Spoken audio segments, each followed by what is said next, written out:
All right, what's up, everybody? Tales from the Green Room, episode number 122. It's Howie Spangler here. Big news: Ballyhoo got added to the Beach Vibes playlist on Spotify with "Message to the World." Thank you so much. Thanks to Adam Gross over there at Ineffable. So that's 2 now on that playlist. That's fucking dope. So thank you very much for listening. And Social Drinker just got to 500K the other day over the weekend. So thank you guys very much for streaming the band and paying attention to what we're doing, man. I got Edjacated Phools here today. Say what's up, everybody. What up? What's up, everyone? These dudes are from the Baltimore area, like ourselves, and heard about you guys for a while, for years, I'd say, several years before we actually started working together. We got in the studio, what was that, last fall, I think? Yeah, it's too long ago and not too soon to get back in the studio together. Yeah, seriously. And Drew Mazurek, right? Got in there and did some drums. Yeah, Drew Mazurek recorded the drums. How you were in there giving us your 2 cents on stuff. It was a good collaboration. It was a lot of fun that day. It was, man. It was. We got some work done. It was nice. So, and then I never heard from you guys ever again. What happened? No. Hopefully we'll be finishing up those projects. We've been, we just released a single, so that's cool. We got a bunch of stuff in the works that we're trying to finish up, and then the songs that we did, those are next on deck to get finished, mixed, and mastered. So we're going to be seeing hopefully more of each other here shortly. Awesome. Yeah. I'm looking forward to it, man.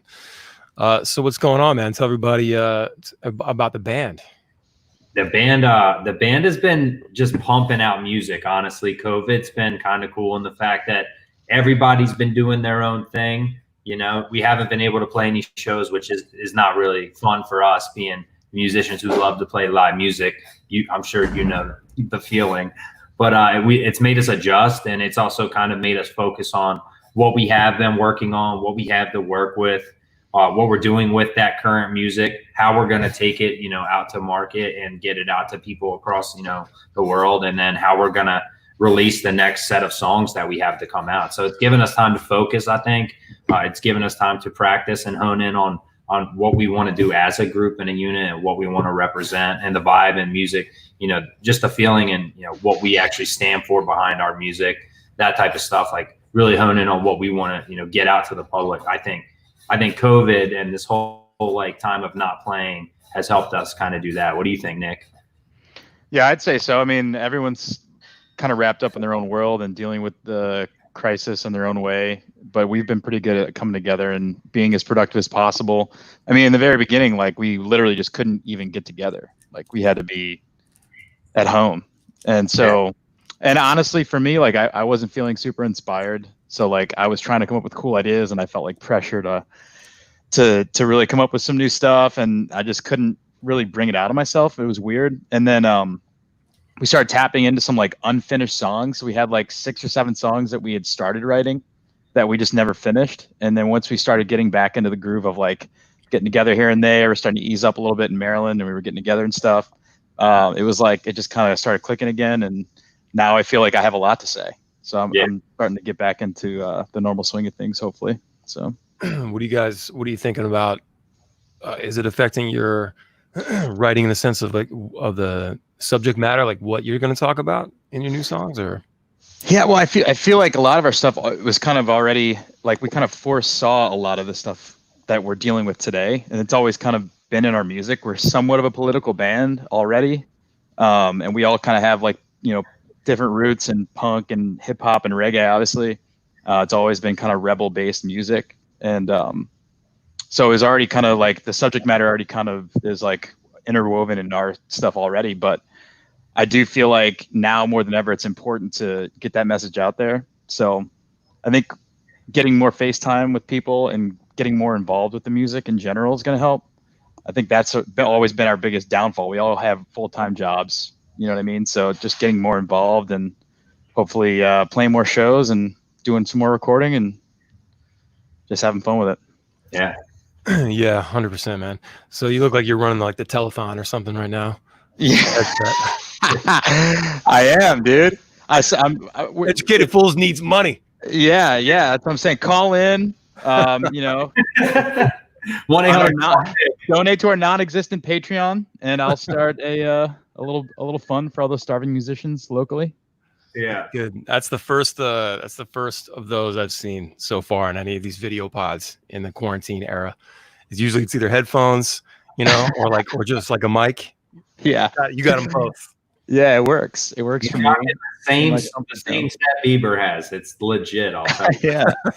No snafus. I can't deal with any last minute hiccups here. So I love it, man. I love it. I get snafus all the time. It's live television, Yeah. So we have this comment space over here. If anybody has any questions on Facebook or YouTube, please feel free to post them later, and I'll get them to the guys here. I'll fly them up, ask some questions for the Edjacated Phools. So tell us about when did you guys start the band? Like, what made you want to start a band? God, I've always been interested in music. Ever since I was a kid, and I was playing a lot of music, like just alone growing up in college. I started doing gigs by myself. Then I moved back to Maryland. My brother was doing music through his college career. We kind of thought we should link up and do something cool. So he had a friend he did music with. His name was Jack. And the band originally started with like Kyle, Jack, and I. And then somehow we're at a bar one night, came across our friend, and they were like, "Oh, we have a perfect drummer for you guys." His name's Devin Barone. And we knew Devin from elementary school. So I was like, "Oh, sick." So Kyle, my brother, called Devin up and was like, "Hey, we should get a jam together." Well, fast forward 2 weeks later, we're having a jam, and then we were like, "Damn, we need a bass player." So I was working at PF Chang's at the time, and I worked with this kid Tyler Garrison our bass player for like a year and a half, always telling him I played music. He never once told me he was a bass player. So we were actually talking one night, and he was like, "Oh yeah, dude, I'm getting my degree in bass from Towson." I'm like, almost finished it. I was like, "Oh, sick, dude, you're just telling me this now?" Long story short, we got all together and started a jam, and then Devin was like, "Hey, my cousin Nick is a singer, and he wants to come to practice and start singing." And when I was singing at the time, and when we heard Nick sing, we were just like, "That's good. Nick and Kyle can do that." And that's kind of how the band got together, man. It was pretty cool. Our keyboard player was living on my couch at the time, and this was like 5 years ago. Wasn't even playing music, but always grew up playing piano. And we bought him a melodica, so he started ripping melodica in the band and playing like the melodica for us. And then eventually, we got him into the keys, and now he's playing a triple tier, crushing it. So it's really weird how the band came together. It's like it's kind of a mix of friends and family and destiny, really. That's great, man. What was the original like? That's you get these different people coming together, different backgrounds, different music styles, things like that. What was the general like? What bands were you guys listening to, and what was the sort of the vision you had for the collective sound? Everybody has such different tastes in our band, so finding our sound actually took probably, I'd say, maybe 2 years till we really got comfortable with like, hey, this is our kind of what we yeah, I'd say we're still trying to find our sound. Yeah, not in a sense that we're trying to find like a thing that works, but I think it's just constantly evolving, like any band really. But like, I mean, I grew up playing, like me and Devin were in a band. It was called Sioux Grove back in the day. We actually opened for you guys, and was that other band, 8060 Effort at Fletcher's. Oh man, it was super long time ago. It was my first band. It was ska, like punk, super hardcore. Oh man, that's awesome. Yeah, and I was like 19, 20 years old, just like messing around. So that was like my first kind of venture into it. And at the time, I remember thinking like, this is the style music I want to do. Like I want to do reggae because I love Sublime. I love 311. We were listening to a lot of you guys too at the time. All the punk bands like Less Than Jake and all this like the old school like ska heavy like punk bands I was listening to, going to Warped Tours every year. So like that was like the world that I came from, kind of. Yeah, it's crazy. And then you got Devin, who was like digging Deftones and music like Periphery, Deftones, Animals as Leader. Like more like progressive metal, like hardcore. Devin's more that style. My brother is really into like hip hop, all the hip hop legends, Biggie, he likes Burner a lot, like a lot of, classic hip hop, Eminem, all those guys. Me, I like a diversity of things. I like everything, man. I could vibe with anything from pop to country to rock to rap to reggae. Well, I fall heavy in the reggae, backbone myself growing up at the beach. My family lives in Ocean City, Maryland. So we always grew up listening to reggae. God, we were always jamming. And everyone, you guys, Soulja, Revolution, all those bands, and you've gone on some sick shows with those guys, man. It's cool to see you playing with like Revolution and all those big bands. That's awesome, man. Like you guys are killing it. When you say, I guess it was about 2 years before we got like we were sounding like us, not necessarily like a sound. Yeah, I'd say like the first year was kind of like an experiment, Yeah. You're getting to know each other. You're just understanding who these people are. You're trying to write, music that means something to you, these people, and then other people as well, and how they interpret it. So I think like we kind of really toned in once we started playing a lot more shows together and writing a lot together.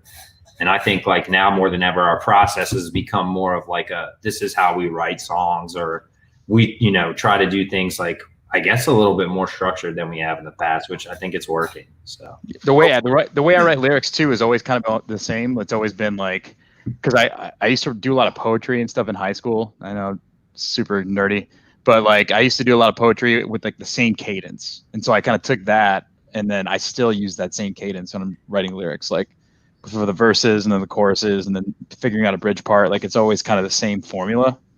A lot of it rhymes, but it's not just like gratuitous rhyming. It's like I think it's pretty well thought out, and I think we deliver a sound that is pretty good cool. message. I think a lot of our stuff has message in it. So you listen to a lot of the lyrics, Kyle and Nick, they put a lot of thought into that stuff. I think everyone can interpret it different too. Just like anyone who reads a book, it comes out different to the reader. To each his own.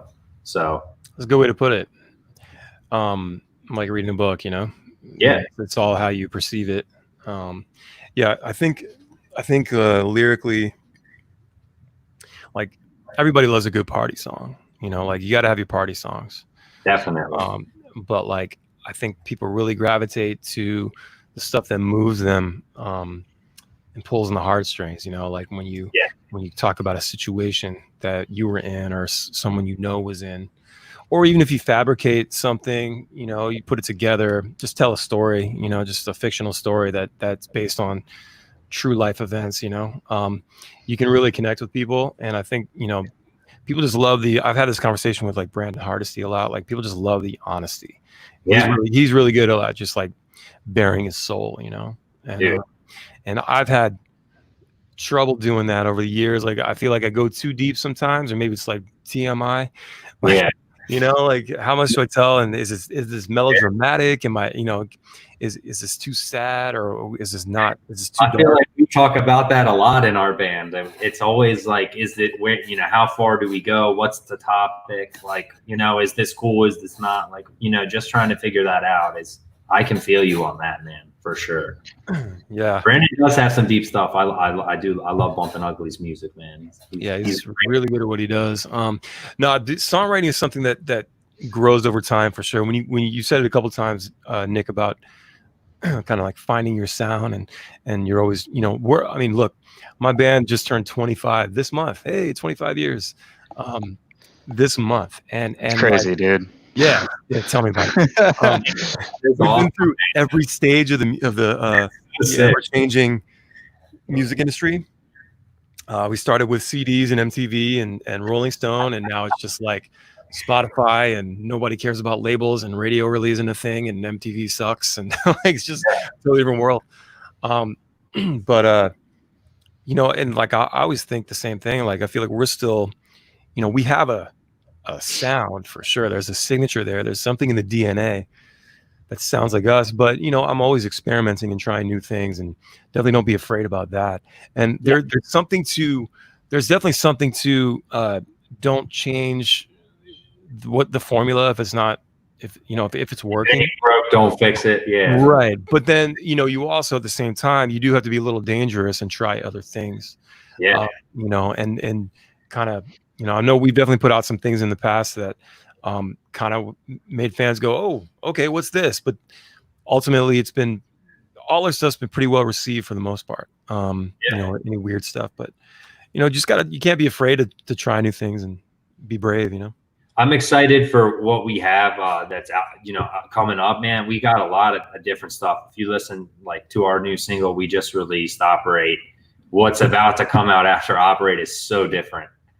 They're like not even on the same playing field. One's a really soft reggae love song, and one is a heavy-hearted rock song. And then the song after that we're going to be dropping is more of like a pop, like modern day pop, like hip hop reggae song. So I think like I like dipping our toes in everything. Like I said, I come from a background where I like all music. Like I'm open-minded to that as well. And I think like collaborating with people is something like I think we could definitely try to focus on more too.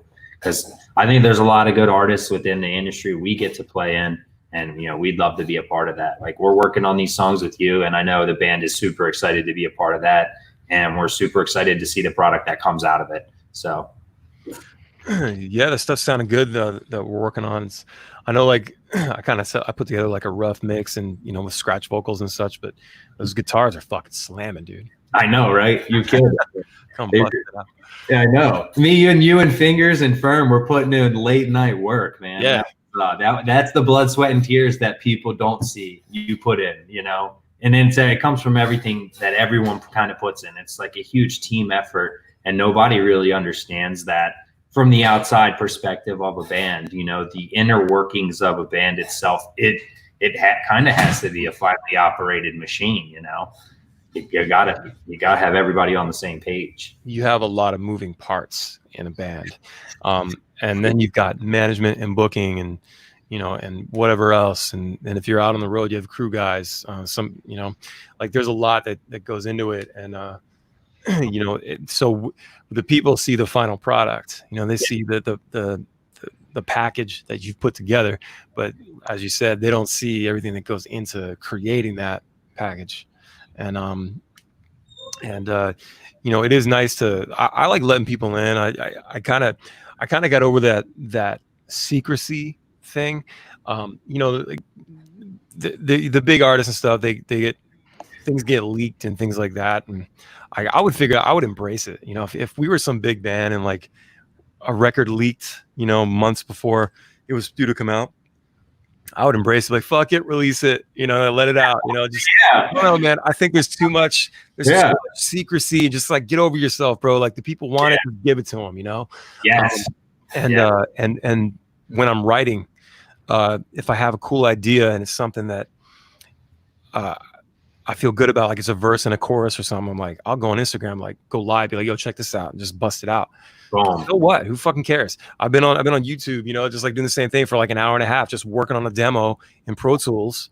Dude, people are hearing the whole thing. I don't care, man. It's like it gets people stoked. They get to see the work thing you're talking about. Yeah. And I think they respect it and they appreciate it more, Yeah. I wish I had a film crew who could.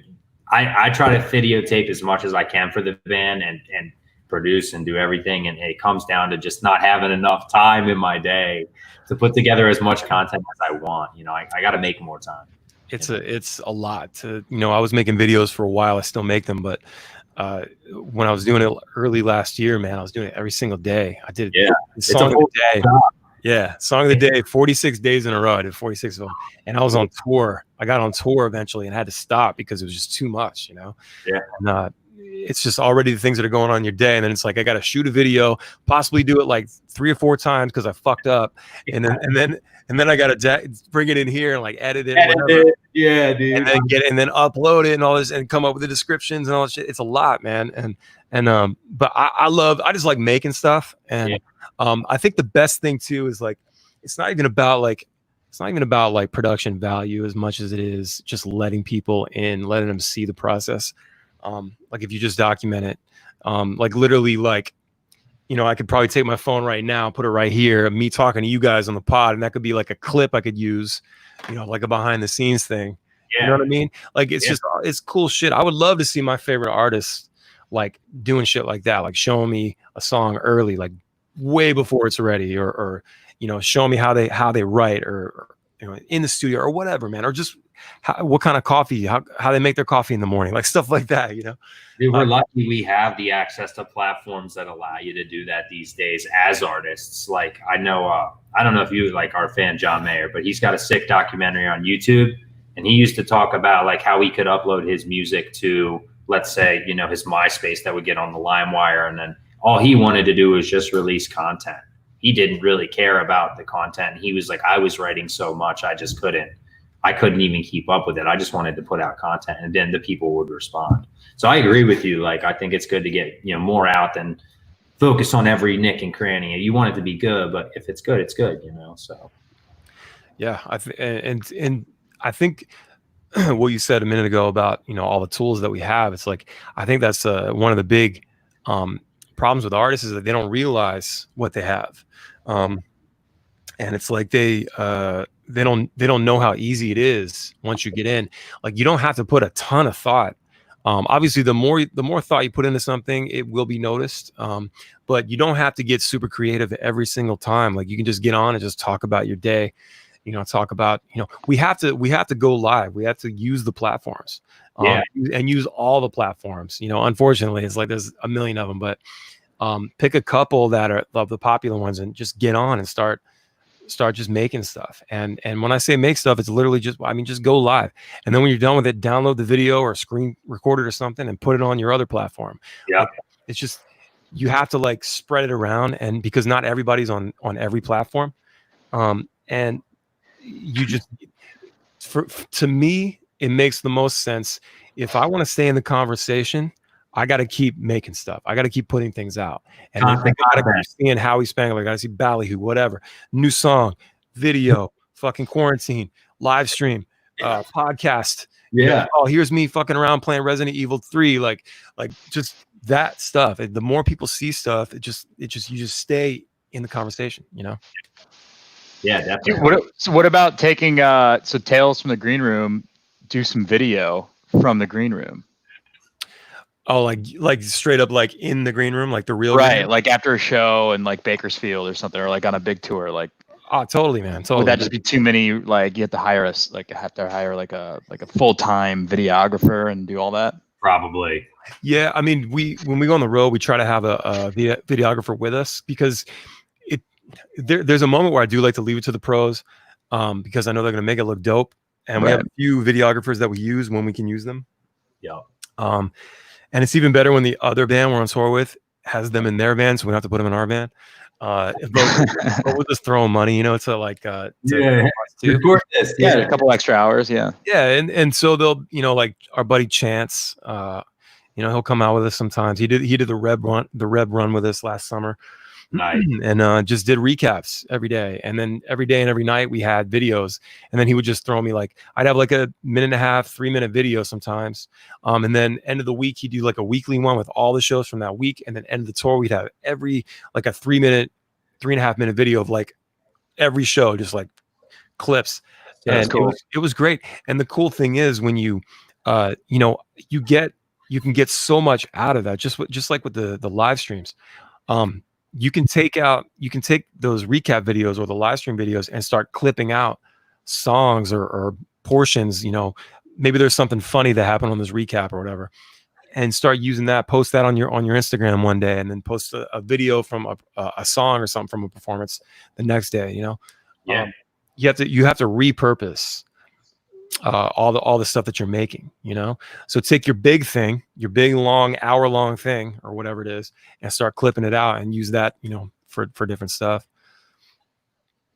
Like Spotify's gonna do like a video portion, right, to their streaming. There's like a you can do, I don't think we've done this yet, but you can have like a little clip that just loops in the background over your songs or under your songs. Yeah, kind of cool. I've seen like a Green Day song, like a Post Malone song, they have it there. There's a way to do that. Our new song Operate on Spotify. Check it out. It's pretty cool. You guys have that going on? Yeah, it's pretty sweet. The clip just like goes, and if the song plays, it's almost like a little music video. Pretty sweet. Yeah, it's like a moving image kind of. It's like yeah. I'm gonna have to get on that. But then as far as video content, they were doing like full video. Yeah, they were doing some video stuff, like music videos, and then they had like some documentary stuff, like 15-minute like mini stuff going on. Yeah. I think with Spotify, man, I think Spotify is absolutely going to be more than music in a few years. Like, Oh, absolutely. 5-10 years from now, Spotify is going to be just a content king, and it's going to be videos, podcasts, music, probably radio stations the way iHeartRadio does it. I mean, who knows, man? When you think Spotify, you think of music, but they put so much money into podcasts last year or the year before, and you can just see the trajectory. They just licensed the Joe Rogan show for 3 years, I think it is, That's insane. starting in January. So like it's exclusive. It's gonna be right there. So it's very interesting to see what's going to be happening in the music industry the next couple of years. I know Nick's listening to that Joe Rogan podcast. Oh, it's great. I've been listening to a lot. I mean, I go in and out. I like discover podcasts every other day. You know, there's so much out there, and the Joe Rogan thing's cool. I mean, there's a lot of good podcasts out there, but it's definitely like you can turn into a junkie. So sometimes you have to like read a book. You're like, yeah, totally. You know what I mean? I'm really bad at reading. I'm like, I can read. I just don't like. So I'm the guy that like has to read the page 3 times. You know, Right. It takes me months to finish. You're processing it different every time. Yeah. But so like there's Audible for that, but like yeah, Audible's great. I just started with Audible. It's great, man. But I haven't been listening as much because we're not driving anywhere. Just kind of sitting. Yeah. It's only good for driving in the car, really, because then you just got like an hour you can bang out at least a half a book, you know. Totally. I like Conan the best, I think. Conan's my favorite podcast. I've checked out a few of his episodes. He's a pro. I mean, you know what I mean? He's the best. He's so good. He's the best late night host, man. Like he's just so he's so good at improv, and he's so quick, and he's like the king of silly, you know. Like if you've seen his old, I'm a big fan of his. I've watched his stuff, you know, since the 90s, and just like SNL, same, you know, he used to write on SNL, and I just love his brand of comedy. It's just like silly, you know. It comes up with like the masturbating bear, like great, like dumb shit like that. Or like in the 90s, he had the segment called "In the Year 2000," and it was just like this dumb, like in the year 2000. He had like a flashlight under his, and he wore this like cape and like this thing. It just looks like he's from the future. And it was so dumb, but that's the best, you know. You may be able to start incorporating some of his tactics in your podcast. Your current pitch, you know. Oh, I need to, man. I need to. I wish I was as quick-witted as he is. What do you usually do on the road to pass time? Like when you were touring, like what do you do? I mean, you know, besides work, obviously. I mean, that's the thing. Like, I'm never really not working. I say that honestly. Like, the last couple tours, I brought my PlayStation out, so I'll like get into a game. I'll like play, you know, Resident Evil 2 last year. I was playing that like crazy, just to get out of like band mode. Yeah, you gotta like. I feel like it's important to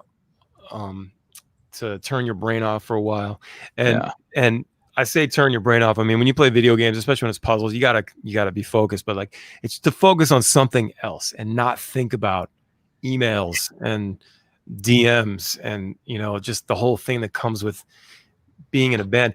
It's not about music anymore, or just music anymore. It's about, you have to be savvy. You have to, or at least someone in the band needs to. You gotta have that hustle, or it's not there. You gotta have it, and today's hustle is happening on the internet, and it's all that you got to be on the platforms and making content, and you're a content creator. You know, it's like, I mean, look, we always were content creators. You know, we always made our content is music and music videos.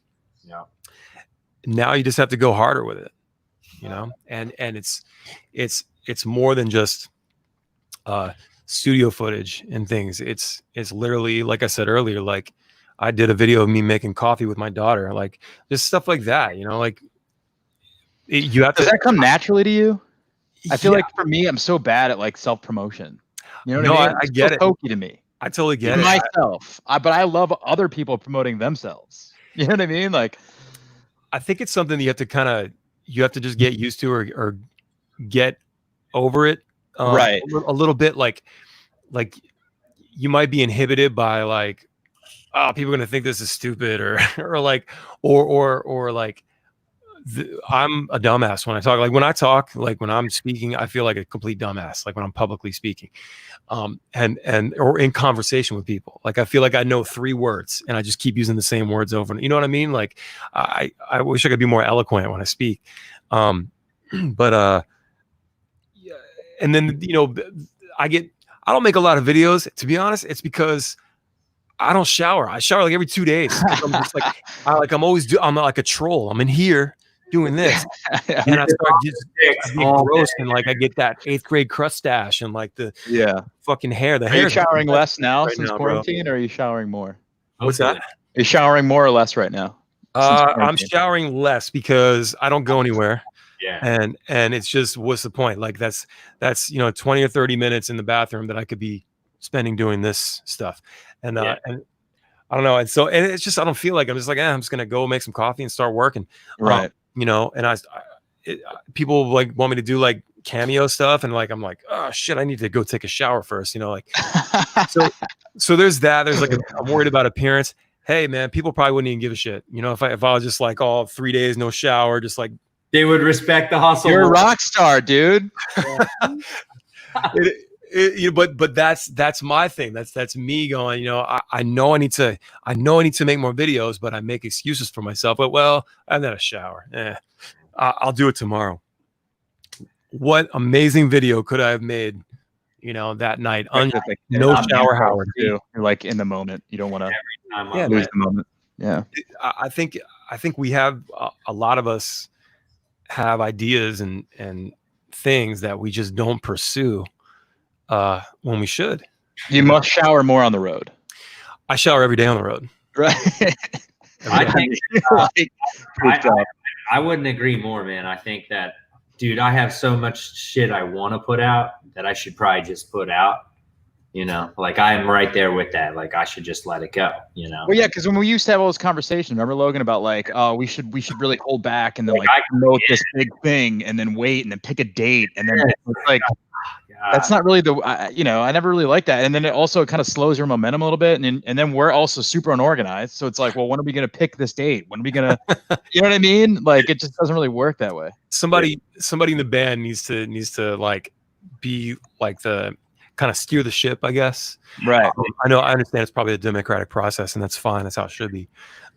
Everybody makes decisions together, but somebody's got to go, okay, hey, guys, what about this date? You know what I mean? Somebody, and then you guys go, okay, that's fine. If there's literally like no reason not to, there's no reservations, like, instead of going, let me think about it, like it's always more like think about it, or is it a good day? Yeah, it's always more like somebody just wants to change one thing, or like add one thing, and you're like, oh shit. Well, I think the biggest problem is consistency. Like it's just like anything. If you're not consistently going to the gym, you're gonna get fat, or like if you're not, consistently going to taking a shower, you're gonna smell horrible. Like we're not consistently doing even the small things, and I think we're gonna change that hopefully. But like that's probably our biggest downfall at this point with like the content stuff.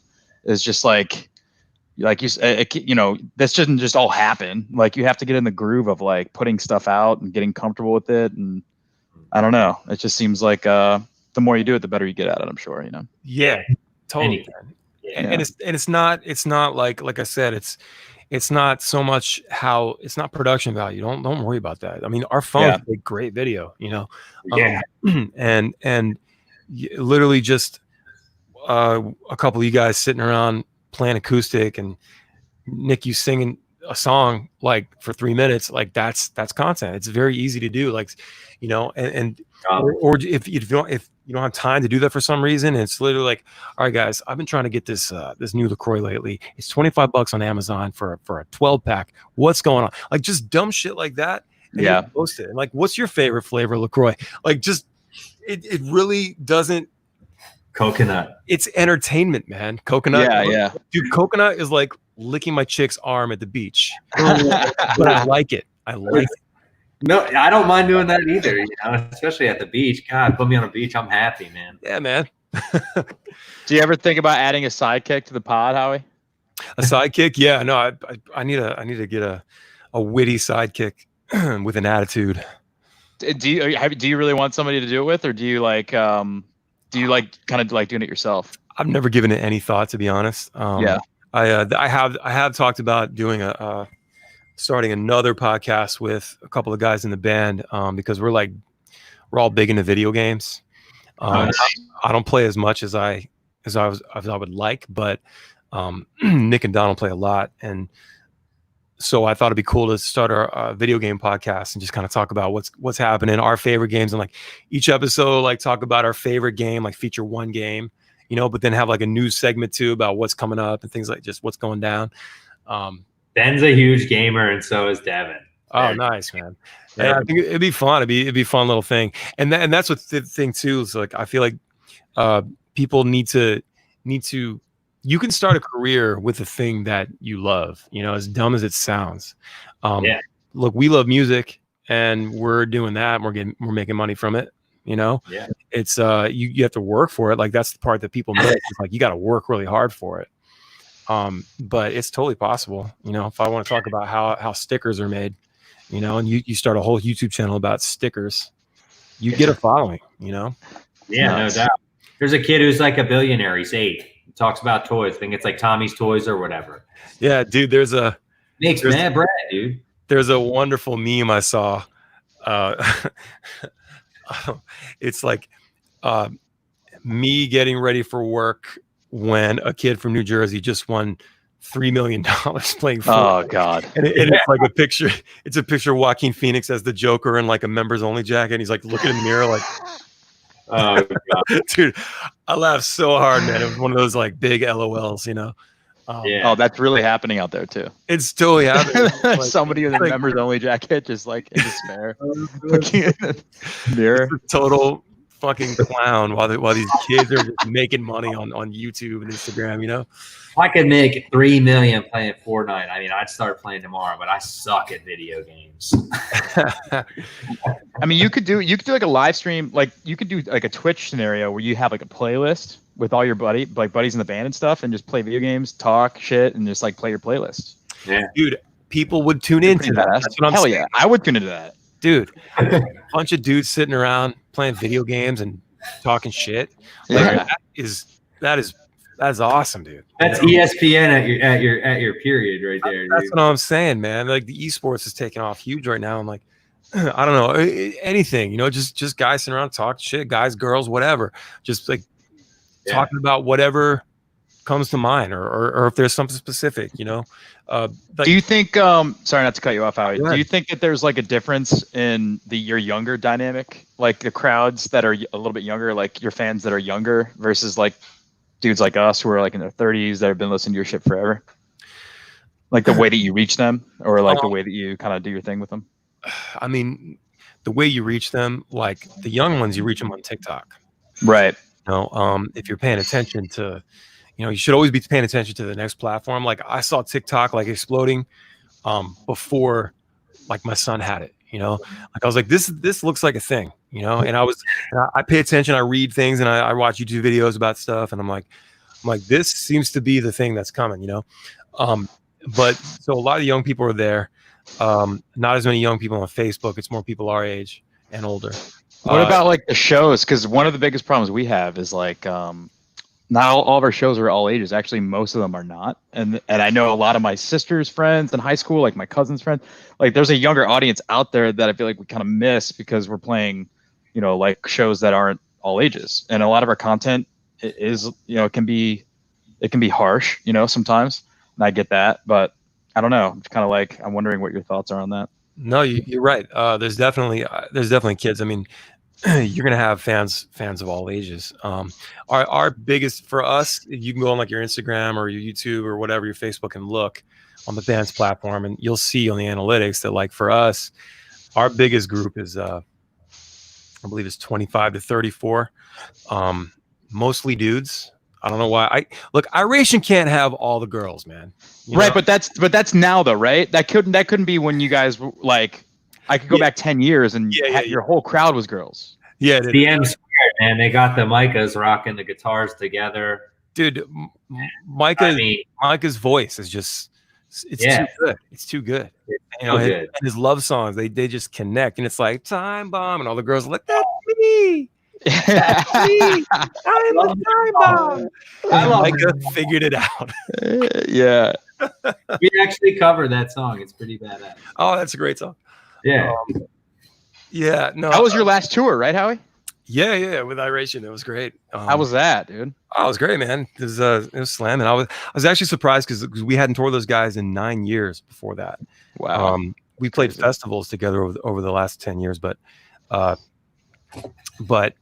we hadn't actually toured together. And the first tour was 2011, and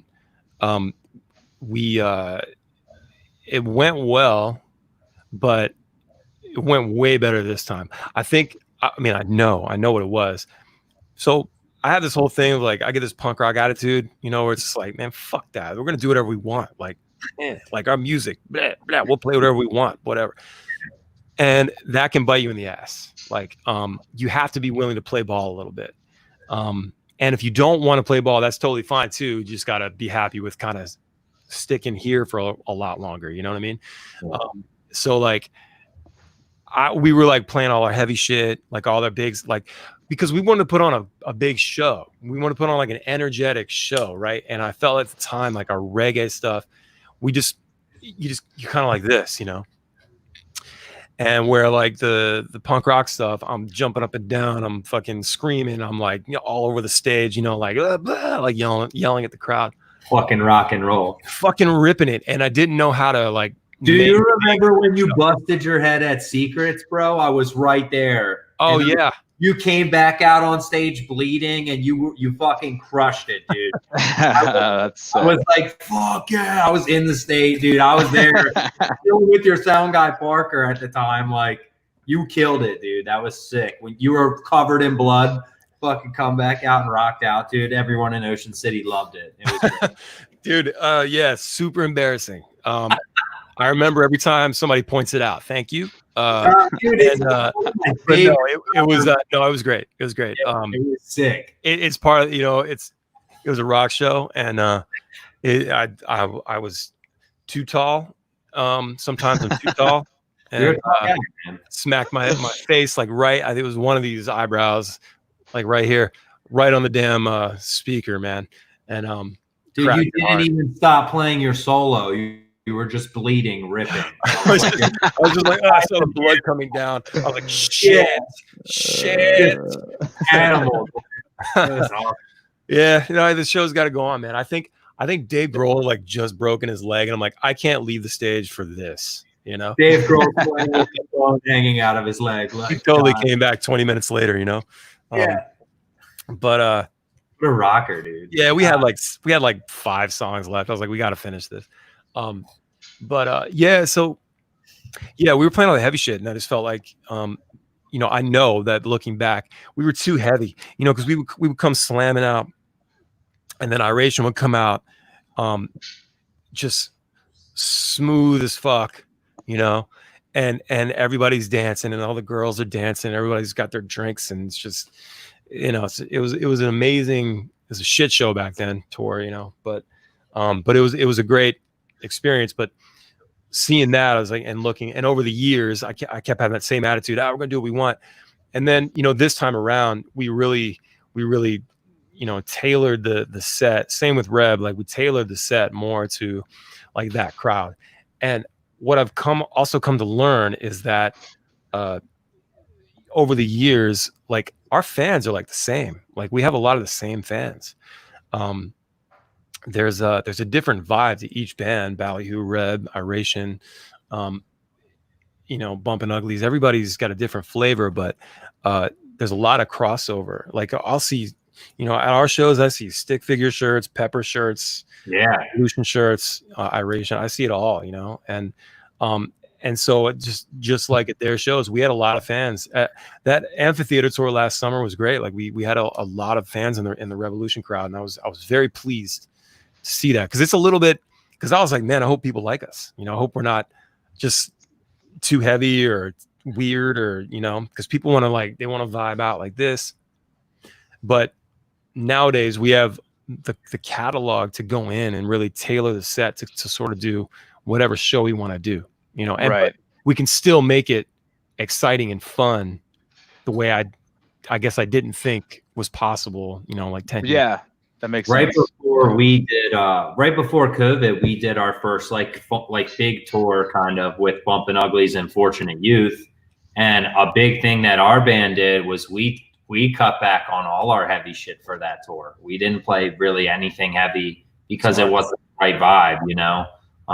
So we made like, we're pretty I feel like we're always really cautious of like the people we're playing to or the atmosphere. Because each room is different, you know, or each vibe is different. Just like you said, like every night you play, it's always going to be like a different vibe, you know. It's weird because like as a fan, I almost enjoy seeing like the opposite type of band who opens. You know what I mean? Like maybe that's part of the reason why you're like, well, fuck this, I'm just gonna do my thing. Because from like a fan's perspective, you're like, I love to see a different type of artist before a chill reggae band's coming up next. You know what I mean? I think life is about dynamic. You know, that's really exciting. Definitely. And you know, the same goes for shows, or you know, like when you have 3 of the exact same bands. I mean, there are certain bands that sound the same, and you know, but like, and I don't mean like exactly the same. I just mean like the same concept of like maybe heavy, soft, yeah, heavy, or roots reggae, dub reggae, punk reggae, rock reggae, what, you know, ska. It's there's differences, but you know, it's like mix it up. Like, you know, if it's a reggae rock show, put a ska band on there that has a big horn section, play, right? You know, just change things up so it's fun for the crowd. The flip to that, you know, life is also about nuance. People are creatures of habit, man. They like the same stuff. Yeah, man. So like we'll go in like, so we went out with Tribal Seeds. We did 2 full tours of Tribal Seeds, and the guys were great, and they wanted us to come back and do the second tour we did with them a couple years later. And I said no the first time they asked for the second tour. I was like, no, I don't want to do that. Like, and like, you guys are great, but. And then like a couple weeks later, they asked again, hey, you come do that? I was like, oh man, I don't know. I think I said no twice. And then finally we're like, all right, let's do it. And it was a lot better the second time around. But it's just that there are some crowds that just aren't gonna go well with what we're doing. And when you take like roots reggae and then you put it up against punk reggae or reggae rock or whatever you want to call us, beach rock. Yeah. It just wasn't working. It was this weird dynamic that was happening. Like we were too fast. Do you guys? I've explained this to my band. Like, do you guys know like when you're used to playing a song a certain tempo, and then when a guy like me comes in and says, "Okay, guys, we're gonna play it like this," and you're like, "Whoa, this feels way slower or feels way faster." You know what I mean? Yeah. That feeling you feel, I feel like we're doing that to Tribal Seeds fans. Like we're coming in and we're just like, we're faster, like just all like overall. Yeah. And like our reggae isn't the same type of reggae. Yeah. And it's just, there's some heavy shit. And we didn't play Riddle with Bullets because that would be crazy. But like there's something there. There's some psychology going on there, I think. And it's interesting, but it just showed me that like, okay, this dynamic isn't working. Like these 2 bands together just doesn't really, it's not productive. You know? Did you have time in your schedule? How did they know you were available for that second one? We had it's one of those things where you just, management is talking, booking's talking, and it's like, oh, so-and-so is going out. And it's like, or like, I think the band, like, you know, it's just like us. So like we'll reach out to bands that we know and bands we want to like package up with. And we like, months in advance, like, hey, what are you guys doing in the spring, you know, stuff like that, or what are you doing in the fall? And then you just feel it out, and if everybody's into it, you have the team make it happen. Other times it's booking saying, hey, so and so's going out, do you want me to submit you guys? Are like, fuck yeah, or no, you know. Yeah. So you know, it was like that with Common Kings too. Like Common Kings, those guys are so sick, dude. That band is amazing. Junior's crazy. Dude, his voice is ridiculous, and they're all just great musicians. I went and saw Kyle Ahern and Eric Rachmani do a set at Secrets in Ocean City. It was acoustic, and they were there with the Common Kings, and I ended up chilling with Junior like all day, dude. That guy's the man. He's good people. They're awesome, dude. That was when then they played Pier 6, I think, like the day after. Yeah. And like I was at that show too. It's like, dude. Yeah, that was 2018 because that's when they were going to be in Ocean City for a few days, and we played Secrets, and all those guys came out, and we had Eric come on stage and do that song with us. Oh, yeah.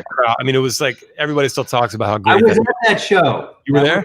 Sick, dude. Yeah, when you had Eric Rachmani come up on stage and do his verse, that was. And the Common King guys came out. They were like moshing and shit during the punk stuff. It was so fun, man. Did you guys randomly clip that little video together, Howie, that you had Eric in the booth, or did you guys like talk about that? Was that random? You talking about the quarantine video? Yeah. Yeah. So that was that was the first run of videos that we did. We did 5, and we had basically we tracked drums for 5 songs, and that was one of them. I hit up Eric and I was like, hey, if we did this song, would you want to do your part, like film yourself and record yourself and send me the stuff? And he was like, oh yeah, dude, that'd be awesome. And then I reached out to Matt from Real Big Fish and Billy from the Interrupters, because they played horns on the song. Nice. I was like, yo, would you guys want to do your parts? And everybody agreed. So I was like, well, we got to do this one then. And yeah, we basically just did out all our parts, all the rhythm stuff, and I did my vocals and guitar, and I put together like a rough mix of that and sent it to Eric, and he just set up his phone and pressed record on his DAW, and he just did it. It was great, and then I just put it all together. It's awesome, man. That's so sweet. Yeah, man, that was very cool. That was one of the more popular ones for sure. Yeah, that guy's awesome. Great guitar player, man. Him, man. Dude, he's really, really, yeah. I did that tour with him. You were talking about not that year, but I did it back in December of this past December. He's 19, and I did, I think, 8 shows with him, or 7 shows. Flew out to Denver, did that one, and then we flew back and did like New York City, Philly, Boston. Did Annapolis. It was rad, man. Just watching him and Kyle do their thing every night was so great. He's kind of does his own thing too. Kyle's got that Island Girl jam out. That's really cool. And he's a sick guitar player. He's always posting sick videos on Instagram, man. I got to play with him in Connecticut when we Fortunate Youth is real cool. They would like let us play on stage with them at the end of the set. Yeah. And, like, dude, they would just hand me a guitar and like be like, all right, you go ahead. And it's like we just like at the end of the song, it was like they started playing it and then we finished playing it.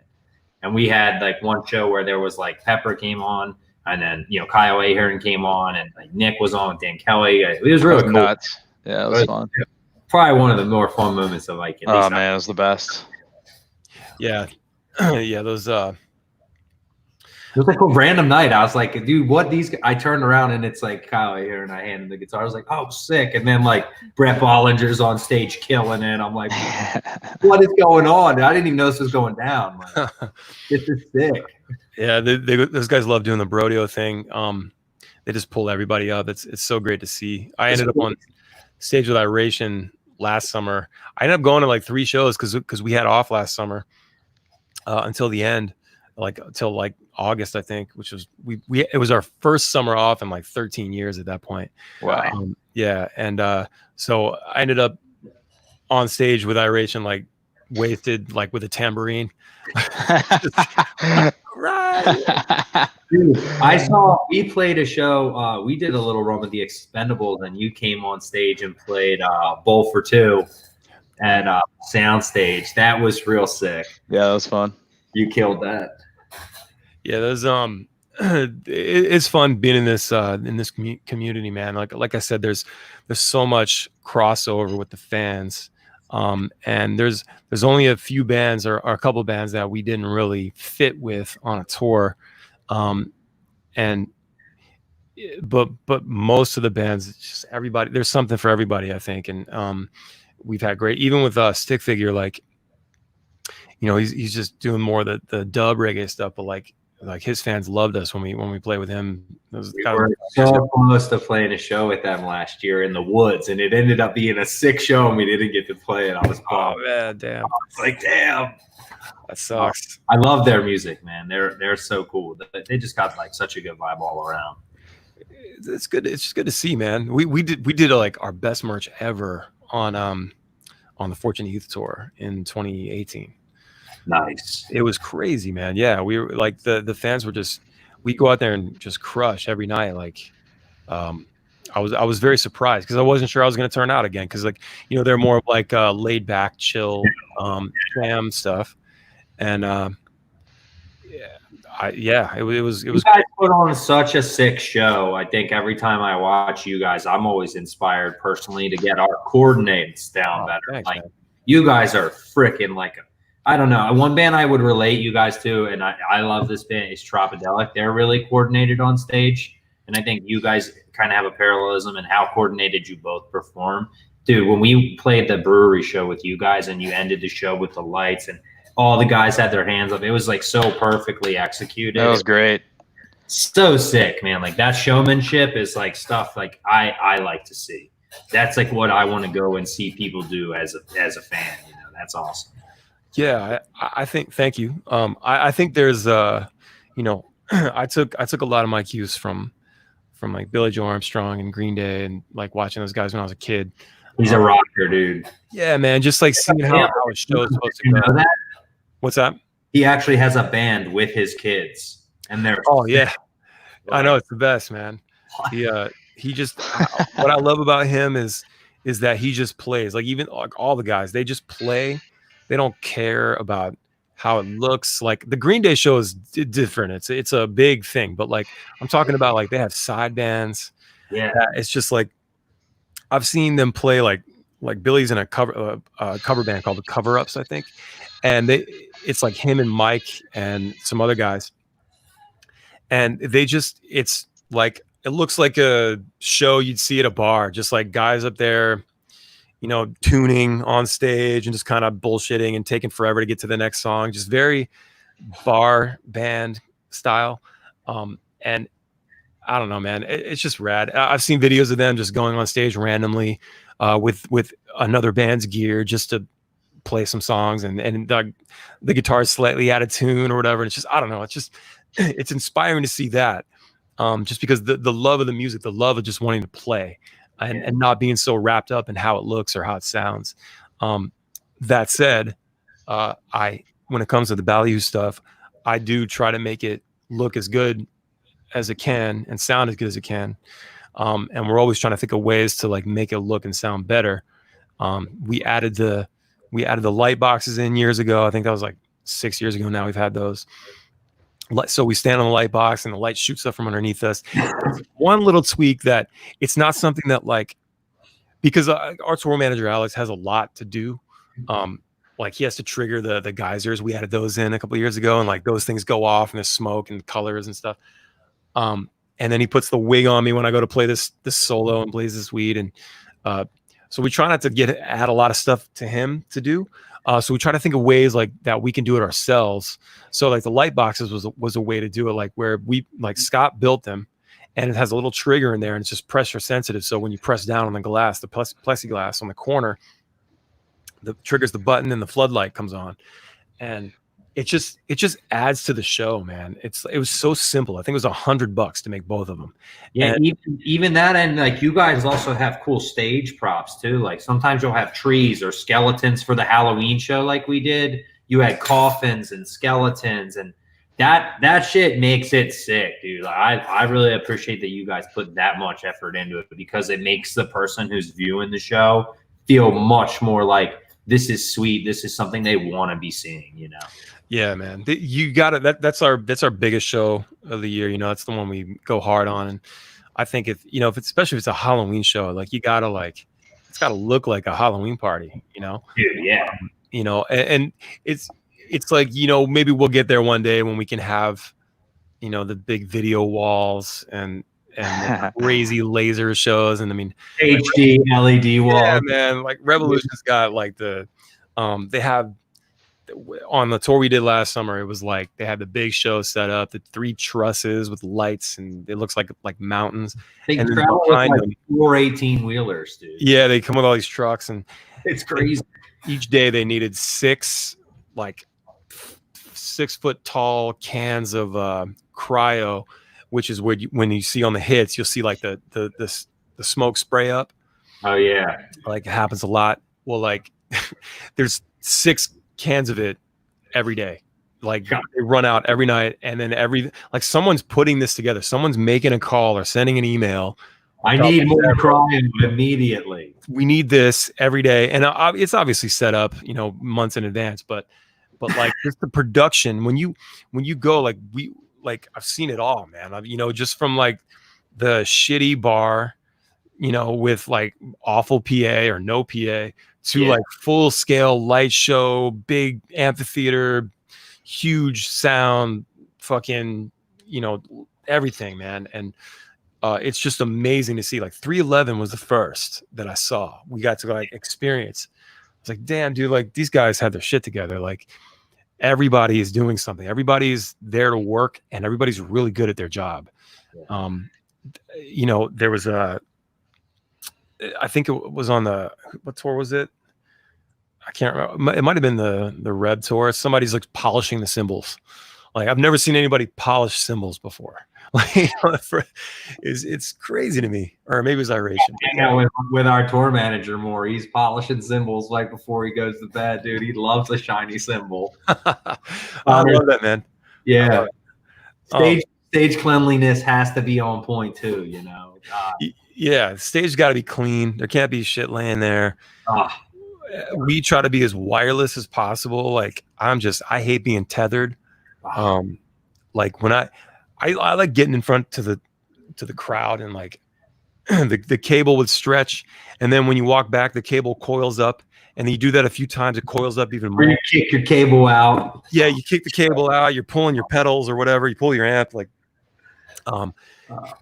it's just nuts. And then like getting the wedges out of the way, like for monitors, like you going in here, like just. And then now it's like we use Kemper, and Nick uses dark glass, so it's like there's no amps on stage. It's so clean, it's almost to the point where it's like maybe we should add something back on here to make it.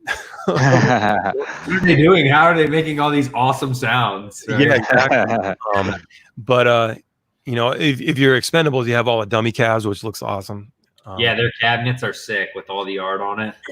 But yeah, man, I think thinking about the show, if you go play a show and you don't have all that stuff, people probably won't notice, and they'll go with the show and just rock with you.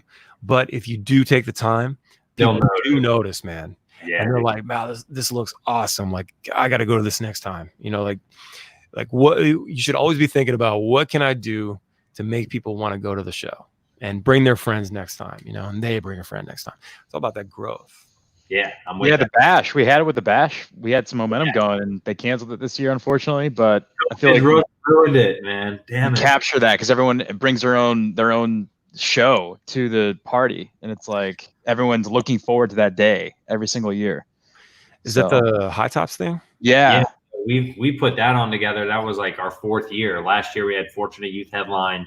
Dude, it ended crazy. It was rock and roll. They went over their time limit, and they cut the power, which was crazy. And like the crowd just didn't have it happen, because they had like the backup reserve still on for the amps and stuff, and they just rocked out. And the crowd, we had this little girl on stage who had cancer, and like they're holding her up, and everyone's cheering for her. It's like one of the best moments I've ever seen. That was really cool. So epic, man. That's awesome, dude. When do you think we're gonna get shows again, Howie? Dude, 2021, bro. Yeah. I know. It sucks. It's I don't make the rules. Yeah. I didn't make COVID-19, but no, man. I just the more and more I see it, because like here's the thing. You should be entertaining offers. You should be definitely like, because people still putting on shows. Maybe not here, but down south or whatever.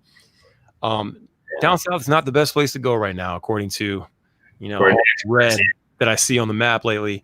But definitely should have shows on the books if you can get them, or at least be talking about it, have holds.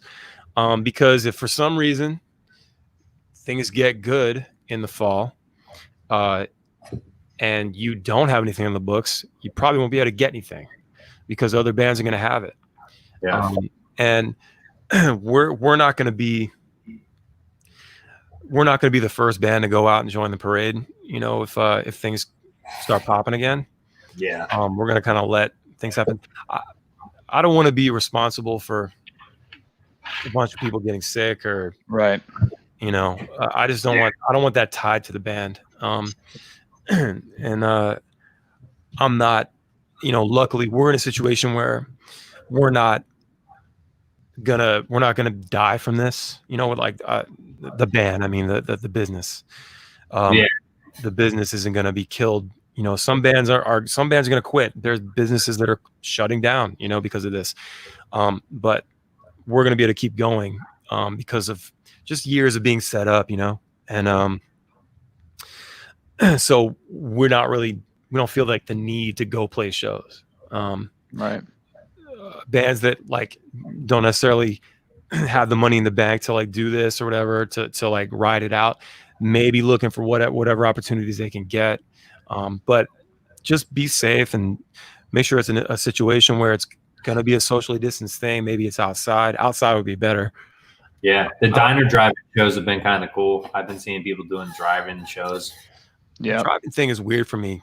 Yeah, definitely weird. I don't think we're gonna do that. I don't even mean weird for like because of how it is. Like obviously it's strange. You're playing to cars, but I've seen footage and things, and people get out of their cars and they rush the stage at the end of the night. Like it's just that's all it takes, you know. And I don't want to be like the old guy in the room, you know, like just, oh, you kids, You're back in your car. Everything. You're gonna get sick. Follow the rules. Like I hate that. I hate that, man.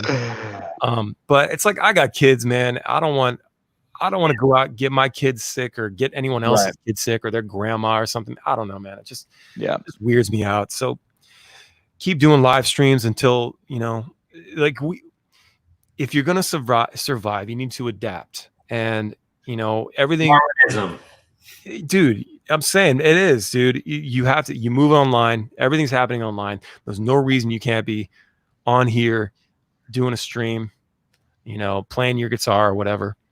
Yeah. Or just talking to your people, you know. I think even that would be enough. You know, there's ways to monetize and make some money, and people want to help. They want to support. They want to donate to your cause, you know. Yeah. But give them something to donate to. Right. Make it something that is worth them throwing $10 at you, you know. Whether that's you're a really good talker and you're entertaining to listen to, you know. Other than that, I mean, if you're a musician, you should be on there playing tunes. Yeah. You know? But I think that's how we survive. And hopefully this vaccine or whatever comes through in January, like they're saying, and we can get back to normal or some sort of normal. Right. How are you guys dealing with it? I mean, like, what are you guys doing? I've been working from home and playing music from home, and like the bands, like we get together. We try to get together twice a week, but even that's tough now. You know, like we're probably doing like once a week, twice a week if it's a good month, you know, or if it's a good week, you know. But we're still pumping out tunes. I'm still sending everyone songs, and Nick and Kyle are still collaborating on writing. So we're trying to stay working, you know, at least while this is going on. Like, hey, here's an idea. What do you got? Here's an idea. What do you got? So when we get together, we can collab on those new songs or the music we have been working on. That's great, man. Definitely don't stop the music, man. The world needs music right now. No doubt. You know, more than ever, I think. Yeah. A lot of stuff going on. People just want to drift away, man. Totally, man. Totally. Like we just want to, especially like, God, a month ago, you know, before that, like the last like three months prior were just like terrible. Everybody's just truly locked down. Like, you know, we couldn't go out at all. Yeah. I think Hogan handled it really well. Yeah. And it just shows every time you look on the map there, you see like Maryland always has like a lighter color. You know? Steadily staying below where we should because everyone's chilling at home. Everybody's chilling at home, and just because you can go out and do shit doesn't mean you should. You know, I think it's great like that. Look, we're not made to be caged up, and we do get crazy and we want to go out, and that's fine. And now we're able to. So like, but don't fuck it up for everybody else. Like, oh, dude, yeah. Like, wear a goddamn mask. Don't cry about it. Just if you're outside, I don't wear a mask when I'm outside, but when I go in somewhere, I'll put my mask on. You know, amen. Fucking 10 minutes in the grocery store or whatever. It's like a big fucking deal, right? I think you know, anybody that's like going against that is like kind of just ruining it for everybody. You know, and we're basically starting to get out of it. Yeah. Like let's help. There's a reason other countries are down here and we're going like this, you know. Yeah. It's because people are age, man. Yeah. The weirdest thing for me has been like just the stigma. Not necessarily like the stigma, but like just with all the social things happening and like the Black Lives Matter stuff, and like it's kind of a culmination of all of it, and like the divide politically and like all that stuff is what's tripping me out more than anything. It's not necessarily like the virus. It's strange that like it's weird to think like, yeah, all this stuff's happening at once, and it seems like every month something like there's like a dust storm coming. I heard. Yeah. July. God. Murder hornets. Murder hornets weren't really a thing though. They were supposed to be, but they weren't. Yeah, it was a glimpse. Yeah. You guys see the giant bats? There's like 6 foot tall bats now. They only eat fruit. They only eat fruit. We break those out of our Halloween show. Yeah, dude, you break that out, everyone's dipping. We got to cage. Yeah, we got to cage them up. We'll have 2 caged 6 foot bats hanging upside down. That would be so epic, dude. Put little like sound things on their ears so they don't get hurt. Yeah, so the earmuffs. Yeah. Create controversy. That's a band like us needs to do that. Yeah, man. No, I think that with the BLM stuff and everything, it's interesting how there's not a lot of pushback. I'll say when I make a post about it or something, there's not a lot of pushback, but sometimes there's a post or two with someone challenging it, and it's just like, why are you challenging this? Do you engage those people, or do you just kind of like take it? Oh, yeah. Okay. Or like, well, why do you think this way or whatever? You know, like, what are you talking about? You know, why do you? I feel like if you don't see that there's a problem and there's been a problem, like, I guess that's the glory of privilege, you know, is, you know, you don't have to deal with it. And so you don't know. And some people are, I guess you could say innocent to it, like in a way, because they are on the surface. Like, it's like, I just didn't know that this was what it was, you know, right. And people hopefully can be educated about it. You know, so I just try to, I've never been the political type, but I do feel it's important to voice my stance every now and then. I don't want to be a bummer. I know we're in a weird position as artists because we're there to take people away from things like this. Yeah. But we're also supposed to write about these things. You know, art comes from pain and conflict, and dreaming, you know, and to be told that I'm supposed to stick to music and not speak on an issue. As an American in a country, I live in this country and I pay taxes, you know, and like, I don't understand why I'm being told that why you think that I'm not allowed to say these things, you know, and it's only when it challenges their own beliefs. Yeah. They get defensive.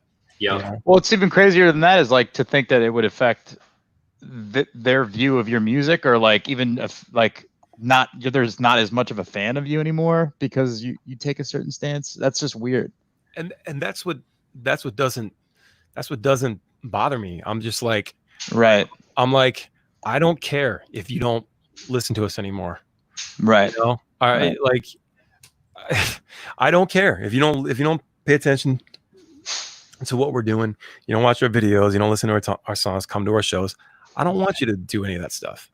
It's like if it's that much, it's a human issue. It's not a political thing. It's not a left or right. It's a human thing that we need to deal with it. We need to fix it. It comes at the core, man. It does, man. It's like if people can just start seeing each other as people, and just, we're so fast to judge somebody.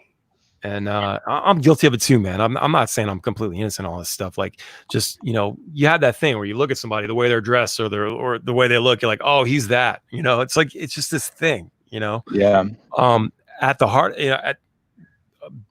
really though, if you said hi to me, like, oh, hey, what's up, man? I wouldn't be like, oh my God, stay away from me. Yeah, no. And it's not a color thing. It's just like, it's, I don't know. It's just strange. I can't, it's tough, man. It's terrible stuff. It's terrible to even think people would think that way.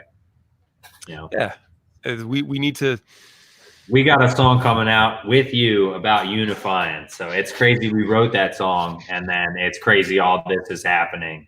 I think that song's got real. I was texting the band the other day. Dude, this, I don't know what we foresaw, but the message is like dead on point, man. Man, I think that, you're writing music about these things, and it's not new. Yeah. There's always something you can relate to. That song in particular. There's always something you can relate to it. Yeah. I mean, you can go back to the '90s with Rodney King, and even before that, the civil rights movement, and slavery in general. 400 years ago, but I'm sorry, 150 years ago. It wasn't that long ago, everybody. Right. It's I don't know. I think when you speak on those issues, it can be attributed at any time, but especially now. We're basically, I think, the civil rights movement that happened in the 60s, it never really ended. It's been going this whole time, but now it's been amplified. It's peaking. It's peaking, starting to boil over, and a lot of people have had it with this model, and we're living this antiquated thing that just doesn't work for anyone. I don't know what all these policies that like our president is for, like that he's trying to change, and things that he has changed. I don't know what it's really done for the average person that loves him, like his followers. Like, what has it done for those people that love him so much? And why? I just don't understand it. Yeah. I mean, I just like, honestly, I feel the same way. I just like, I'm kind of over it too. I'm just like, man, why can't we all just get along and move on and try to focus on real problems like, global warming, and like try to get together and focus. Just that stuff shouldn't even be in conversation anymore. It's crazy. It's very strange. Again, these are like human things that get politicized, like the kneeling thing. It's like, you're mad about people rioting and shit and protesting, but they tried doing the most peaceful thing ever. I'm sorry it was at your favorite time, Sunday, like football. Oh, but it's like, blah, blah, the flag had nothing to do with that. It kind of had something to do with the flag. It was about how they feel like the flag doesn't represent everyone, Right. So in a way, it did have something to do with the flag. I get that. They weren't disrespecting the flag. I think they're mad about the flag disrespecting them. Yeah. So I saw it. I understood it when it was happening. But I have friends and shit on on Facebook that have opposing views, and it's like, do you engage people like that? There are people that are just so in it and so far gone. It's like, how you're not going to change their mind. I'd rather talk to somebody about what they personally got going on. Like, what's up with your day to day? How's life? How's your family? That's more like that's the interaction people need to be on these days. You raise a wonderful point. If people just took the time to get to know each other, right? Instead, like when someone says something shitty, and it doesn't happen often, like a lot of my stuff is positive and everybody's real positive in the comments and stuff. But if somebody says something negative or, something, or whatever, I'm just like, well, what's up, man? Like, what's going on? What is your, why do you think that way? Or, I don't go, well, fuck you, man. It's like, that's not why you see it that way. Yeah. Sure. It's not constructive. You got to, kill them with kindness in a way, but like get to the bottom of it. Have a conversation. We can have a discourse, a civil discourse, you know, and with opposing views. And it doesn't have to go and explode, you know? Yeah. Well, that's what worries me about not having shows. It's like the live performance is like a way for people to come together in person and speak and be together and like truly be in the same environment with each other. Yeah. You're not behind a screen. You're not, you know, a big room feeling one energy with right. Yeah. I'm you know what I mean? It's easier. It's easier to see each other as people when you're with each other and not, you know, quarantine and behind and then being sensationalized by the news, like all that stuff. And that's the kind of stuff I think is what I'm gonna probably start writing more about, just because I don't know, it matters. And like I always try to write stuff that matters to me, you know. And I was gonna ask you earlier on is like, do you always write songs as Ballyhoo? Or do you have certain songs that you're like, well, this is like something that I want to say, like, or is it more like the two combined? You know what I mean? Yeah, you know, I'll have stuff where it's like, you know, this might be something I just might put out, you know, or whatever. But for the most part, I write for Ballyhoo. Right. That's my that's my baby. That's the bread and butter. That's the big thing. Every now and then, there's a song that comes along where it's like, this is more of my own thing, or you know, Ballyhoo would never play this.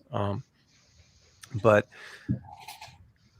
you know, I had a song I was writing about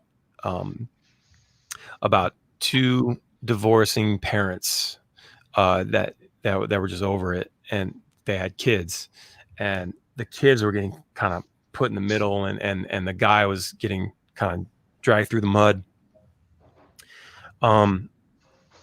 which happens a lot, like in divorce, apparently. It's always like for the wife, seems, not always, but that's why there's like male divorce lawyers and shit. Right. I've never been married or divorced, but I know people, and I've seen them go through some hard stuff. And my parents, it was loosely based on my parents' situation. When I was a kid, they got divorced. They got separated when I was 8, and they finally divorced when I was 12. It took forever.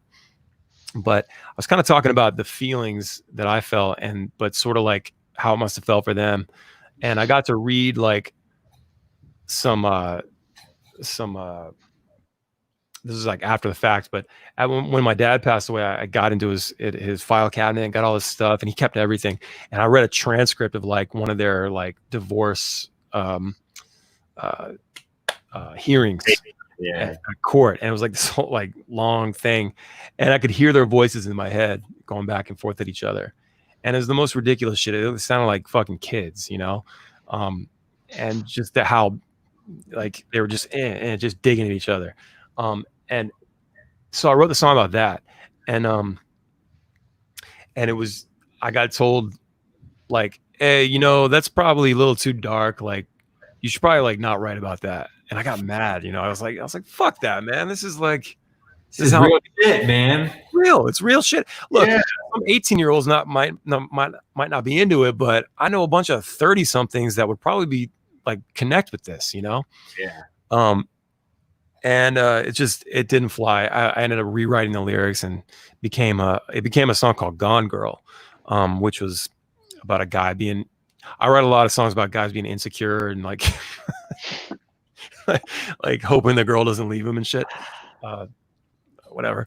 But it turned that. It was a great song. It turned out great. Same melody and everything, but the subject matter was different. And I may still write that song, you know, but like, you still sing the original song in your head, I bet. Oh yeah, man. Right. And it was weird too for a while, because I was still getting used to like the new way to sing it. You know how like when you have a demo and you've listened to it for months or a year, and you finally go to record, and you're like, I'm gonna change that. And then it's like you have to learn how to sing it again.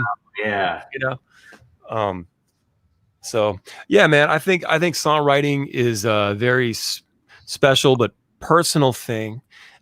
There's really no rules. There's no right or wrong way to do it per se. I guess there's a wrong way to do it if you're going for a certain thing, like pop music, for example. there's a formula to that, and everyone uses it. Country music, there's a formula to that, you know. Pop music, pop country, pop rock, whatever. But when it comes to just making tunes and speaking your mind, there's no rules, man. And it's up to you as the band to decide how you want to arrange it. I say talk about whatever you want to talk about, no matter how dark or how silly or ridiculous it is. Yeah, I agree. Our band likes to talk about cannabis. So. Oh, bro, yeah, that's what I'm saying. Like, people love party songs. Yeah, you know. People like to blaze this weed, man. That is one of a listen. Dude, I love that song. I'm not gonna lie. I sing every part, even the background chorus part. Yes, we can. I love that, man. That song is a banger. One of our biggest songs, and has never been on a playlist, like a major playlist. It's done its own work. It grew its own legs, and now we play. It's like always number 2 or 3 in our Spotify top 10. And it's crazy. Every show, man, as soon as I start singing that shit at the top of that song, everybody loses their minds. You know, it's the best. It's just like the rhythm, the music, the melody, the lyrics. You're like, it's fun. You feel like lighting up a fat joint when you hear it and drinking shots, and it's fun, man. Yeah, man. There's a time and place for everything, and we're able to. Our bands are able to cover the full spectrum, you know, and so you can have a whole record about weed with a few songs about, you know, love or whatever, or the opposite, you know, mostly love songs and you know, drama and real shit, or bills or whatever, and then a couple songs about weed or whatever, partying. It's just there's really no rules. It's all about it's more about how it feels. It's more about how, like, the vibe. What is the vibe you're trying to get across? And if you're making a record, you know, that's what you want to be thinking about. Do the songs flow? Do you guys know this? How does it feel when I listen back to back? Yeah, does the album tell a story? You know, exactly. Track list order is important. Things like that. We did our first album, Check the Vibes, and it took forever to get the exact 12 songs in order. We were just trying to figure out what the best order to listen to them in a row was, you know. So figuring that stuff out, like it takes good thought, but I think it's worth it because, like, you know, it can always work out if you put that extra little thought into it. Yeah, one of my least favorite parts is picking the track order. Yeah, right. Like, it takes forever.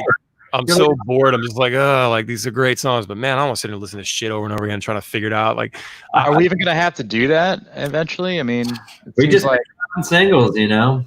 You raise another good point. This is see, you guys got your head on straight with this. If you're still making records, if you're like albums, I'll say, albums aren't what they used to be. There's this expectation and this tradition that has, you know, we've embraced for 70 years is the album. I mean, 70 years, that's not a long time. Recording music is like 100 years, you know? Yeah. And they were just like, how can we make more money? Let's get more songs on this thing. And that's what that was, you know? Really, and look, in the 90s and 2000s, a lot of times, unless it was like your favorite band ever, you'd pay $15, sometimes $18 for a CD, and 2 songs were dope. And you know, it was all filler. And I love the idea of theming it out, putting cover art on it, having the songs kind of flow, giving the fans something to sort of chew on for like 2 years. You know, back then it was like, you know, fans would be on tour for 2, 3, 4 years before they put a record out. That is amazing to me. That's so crazy to think that it would take that long. We put our first album out in 2000, and our second album didn't come out until 2006. You know what I mean? Like, part of it was because I was very unorganized, and I wasn't good with money. And, you know, I didn't know how to make a record. And it took forever. Like, it took 2 years to make that second album. But yeah, man, it's like, who needs an album these days? I think your big fans would love for you to put out a full record of like 12 songs, right? But for the most part, just be consistent. Every 6 weeks, drop 2 songs, drop a song, drop 2 songs, drop 4 songs. Just keep it coming. You know, if you're the type that like can just bust out songs left and right, I mean, Keep it coming. dude, the world is your oyster, right? Like just go at it. I would, God, I wish I could crank out songs like that. But yeah, look, and there is something to planning. You need to plan. You need to set up your single. Don't just drop something tomorrow. Like if you're Eminem or Beyonce, you can drop an album tomorrow and it'll do fine. You know, do great. Eminem's album is still the most streamed album year to date. Dude, that is it. Talking about the new one, the Music to Be Murdered By. Dude, that's great. Now, crazy album. Dude, Godzilla is such a great song. It is. It is. But you know, but if you're them, you can do that. And you could look, we could put out a song tomorrow and our fans would love it. They go ape shit, right? Yeah. But you're only getting your hardcore fans that follow you every day and know what you're doing. That's it. You didn't give it time to like get the word out and like, right. You know, to let people know outside of your network, you know, like it's not exactly smart to do it that way. You know, you're going to please your fans for sure. But the idea is like, you need to grow. So you got to keep reaching out and tell your story to new people. Finding the new people is where most of the money's going today. And marketing, advertisement for the band is probably our biggest expense. Well, for a while we were doing those covers and I thought that was kind of cool, but I also don't really know what's like the legality there. Like you can't just put out a cover, right? You can't just like. You can totally put out a cover. Like really depending on what there's a couple ways you can do it. We use DistroKid for our distribution. Yeah, that's what we use. Okay, so you're all right. So I don't have to go any further. Next time you want to do a cover, record a cover, and then when you go to upload it, just pay the $12 to buy the license, and that's it. You pay $12 a year for the license. That's it. Yeah. And you've got a cover. If you do want to go, if you ever decide to leave DistroKid, you're gonna have to get a new license. But you just go to Harry Fox for that. Harry Fox Agency, HFA, and you just go to song file and you look up the song, you pay the license. It's like on like 10,000 streams or downloads or whatever. It's like $120, something like that, $130. It's not much. And then you got your cover. And then if you do it on YouTube, YouTube's not crazy about, they're not like super hard about covers anymore. Like they made it so you can upload a cover and they'll say, hey, this isn't your song. We're going to give you the money to the artist. You'll still get money for the performance. Like not as much, but your money goes to the artist. It's wonderful. It's wonderful. It just opens it up. You know, back in the day, man, and even on like country music, they do this a lot. They'll cover each other's songs. You know, like there's like a couple versions of different songs from like the 60s and 70s, you know, from different artists. Dude, reggae's been doing it for years. Yeah. And it's just, you can totally just, it's a way to get discovered. There a friend of mine who's a great songwriter out of Nashville. He did some stuff with a girl who started her career just doing acoustic covers, and now she's like super huge in her thing, and she puts out her own music now. Like it's great. She's on Spotify playlists, and you know, whatever it is you need to grow. You know, here's a trick you guys can do. Learn how to use Spotify. You can basically take an album, record an album's worth of stuff, 10 songs, whatever, 12 songs, break it up into singles. And then at some point, I don't know how long it is. It's like 28 minutes or something, or 26 minutes. It becomes an album. It becomes categorized as an album. So this will make sense in a minute. Release a single, right? And every time you release a single, you submit it to Spotify playlist editors, right? Curators and editorials, what they call it. And every time you do that, you take advantage of Release Radar, and someone listens to your song and sees if they can place it in one of their playlists. If it doesn't work that month, the next month you've got another single coming out, right? See where I'm going with this? If you have an album, you can only submit one song out of a 10 or 12 song album. But if you're dropping singles every single time, every single time. You take advantage of Release Radar. Yeah. And which goes out to anybody that's following. That's why I say don't worry about monthly listeners. Worry about followers. Get more followers on Spotify, because the more people that are following you, the more are going to hear your song on the first day, because it goes to everybody that's following you. So imagine doing that 10 times in a row, 10 months in a row, every 4 weeks. Drop a single. You're doing so many things at one time. You're getting your music in front of the Spotify editorial people every month, and it's a new song. You're also, what you need to be doing is using the same ISRCs and take the previous single and stack it under the bottom, under the new one. So new single, previous single, third month, new single, previous single, and just start building. It's called waterfall. Yeah. Do that, and you start injecting new life into the previous stuff, and eventually you got 6 months in, you got 6 songs, and your first song from 6 months ago is back on your top 10 because people are listening through. You're creating more streams, and you're also staying in the conversation. The algorithm is working for you. There's so many things happening under the hood.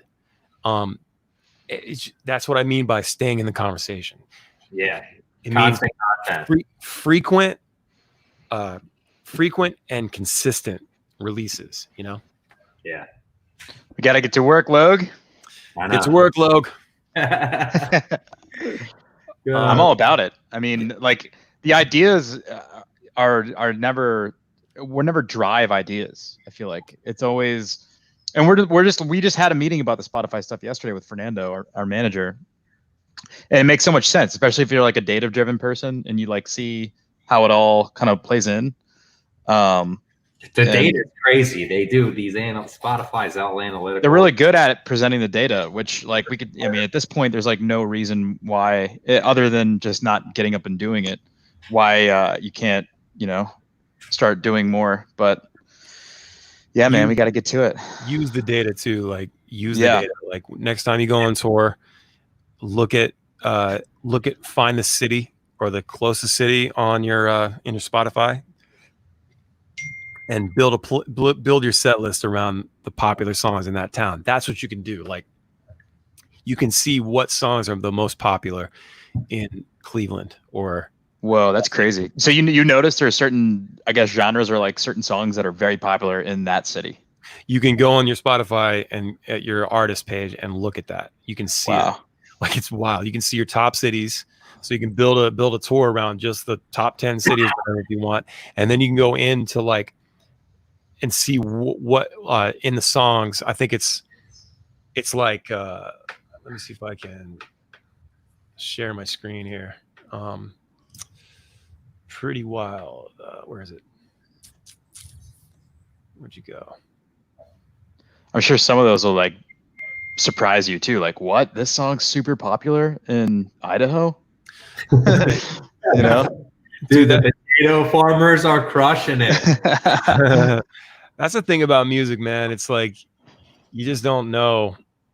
Like you think this song's gonna crush, Yeah, dude. And then it doesn't. You're like, damn it. But the one that you thought, or the one that I know, the one you didn't think, popping, you're like, being the fave. Why? It's just subjective, and you just don't know what people are thinking, man. Let me see if this comes up here. All right. We're showing people how to make the sausage right now. Yeah, there we go. Here's how we make sausage, everybody. Where's the damn page? Can't get back to the page now.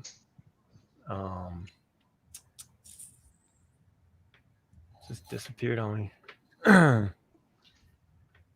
Oh, here it is. Okay, so like music. Let me see. Walk away. Countries. All right, look at this. So like Los Angeles loves Walk Away. They pump that shit. In general, that's one of your biggest hits though. It is. Right? It is. Okay, so here's this one that just came out about a month and a half ago. again, Los Angeles, Chicago. Look, Chicago's into it. Atlanta, New York, Yeah, Arlington. it's so cool how detailed it is. It just gives you like a better idea of where you should be putting all your information, all your marketing, and creating your set lists. Look at this, almost 13K in Germany, bro, for this Let's song. go. Like fucking Japan, Finland, Lithuania, dude. Like Lithuania is sick. Greece. I mean, it's crazy, man. Turkey, 402 streams. It's really amazing. There's not a lot going on in Russia, huh? What's going on with that? Yeah, what's up, Russia? Come on now. Got nothing going on. Yeah, look, top countries, United States, Canada. So obviously the states are the biggest. Canadians love you, eh? And Brazil. Dude, look, Chicago again, Arlington, Atlanta. I wonder if that's Virginia. Yeah, Denver, Dallas, Orlando. So you take your top 20 or some cities.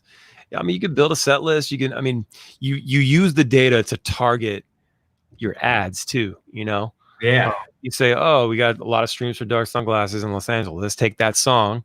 We'll do an ad that has that song playing in the background, and we'll target to LA only, you know, and have it go back to our Spotify, like Dark Sunglasses on Spotify.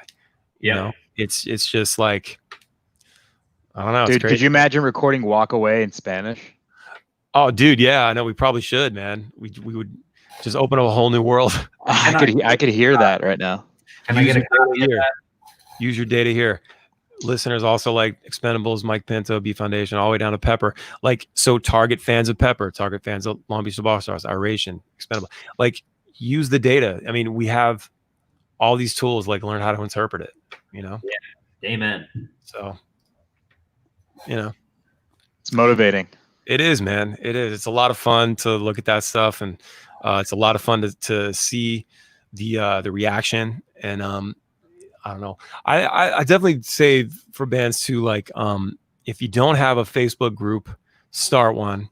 And if you have one, but you're not dropping in to say what's up and speak to your people, you definitely should be, because I'm in there a lot. I go in there all the time, you know, and just it's a private network. It's a private group where people, the best fans, the biggest fans come in, and it's very positive, and everybody's like, it's just talking about the band and the music, and it's not always about the band. It can be about other things, but you know, and then we give them like first information, like we'll let them know before we let the general public know, like things like that. Like I think that definitely helps grow the relationship with the fan base.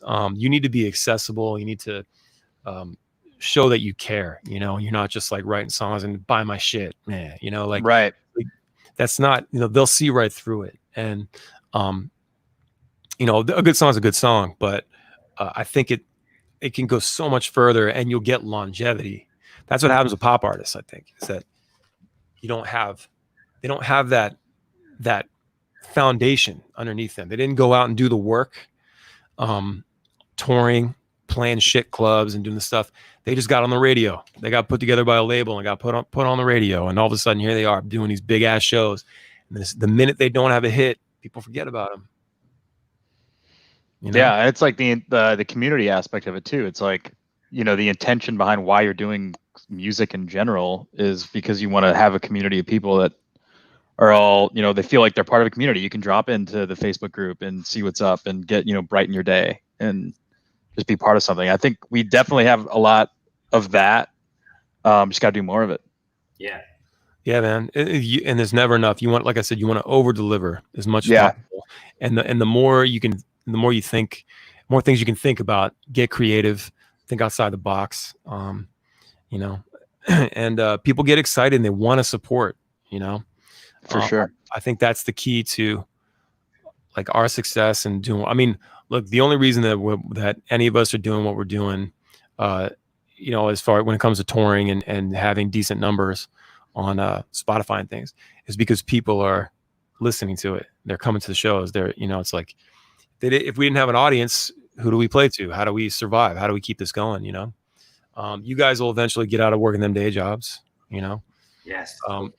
I didn't quit my job until 2013. It took that long.